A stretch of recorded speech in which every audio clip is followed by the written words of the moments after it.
C'est parti pour un kangourou ventre.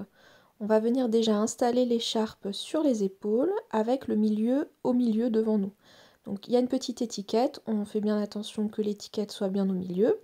Et on va venir, regardez bien avec le dégradé de couleur, j'ai le bleu clair qui est proche de mon cou et le bleu foncé qui est sur mes bras. Donc on essaye de ne pas vriller, on fait bien attention à ne pas vriller avant de mettre bébé. On va venir prendre bébé et l'installer sur la corde. On prend bien le temps de lui mettre dans la position physiologique, l'écart de hanche comme le même écart que vous avez à bras. Et on va remonter le tissu sur son dos sans faire de plis, juste ce qui est nécessaire pour remonter jusqu'au lobe des oreilles. Une fois qu'on a remonté le tissu, on va faire une première volte. Alors, il y a deux façons de faire des voltes. Ici, je vous montre une première façon en faisant glisser le tissu sur le bras et en revenant du coup ramener l'ourlet bleu foncé près de mon cou. Ensuite, je ressors bien l'ourlet clair et ça me fait une volte. Il y a une deuxième technique que je vous montre juste après. Donc, une fois qu'on a fait notre volte, peu importe avec quelle technique, on va venir rechercher son tissu en croisant dans le dos. Donc, on change les mains pour venir chercher le tissu.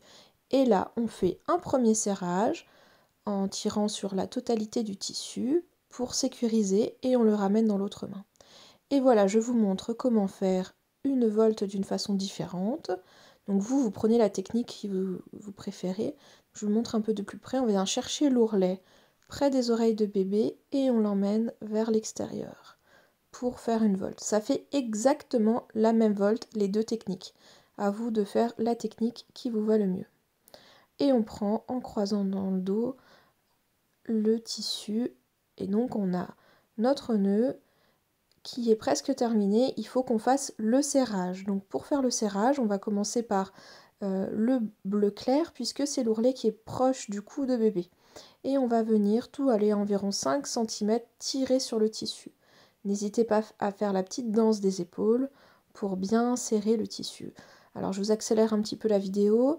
On prend bien le temps de bien sortir nos ourlets, de bien faire le pli par pli des deux côtés pour pouvoir vraiment avoir une installation qui soit confortable pour le porteur et pour bébé. Et une fois qu'on a fini nos plis par plis des deux côtés, on va faire un double nœud sous les fesses. On fait bien attention à ce que le tissu ne passe pas sur les mollets, mais bien au creux des genoux. Donc on refait bien au creux des genoux. On va venir chercher aussi, si là il manque de bascule, le tissu entre les ventres de bébé et son ventre pour pouvoir recréer une belle bascule. Ou alors, comme j'ai fait ici, j'ai pris les mollets et j'ai bien remonté les genoux vers mon ventre. On vérifie que les mains soient bien près du visage. Et là, je sens qu'il manque un peu de serrage au niveau de l'ourlet du haut, donc je refais des demi-voltes. J'ai une vidéo qui vous montre bien les demi-voltes, qui est dans ma chaîne YouTube. Et voilà, pour terminer, une fois qu'on a fini de porter, on enlève simplement le double nœud. On peut soulever un petit peu les fesses pour donner du mot, c'est plus facile. Et on peut enlever le tissu soit par le haut, complètement au-dessus de la tête, soit ici j'ai fait par le bas pour éviter que les pans traînent par terre. Bon portage!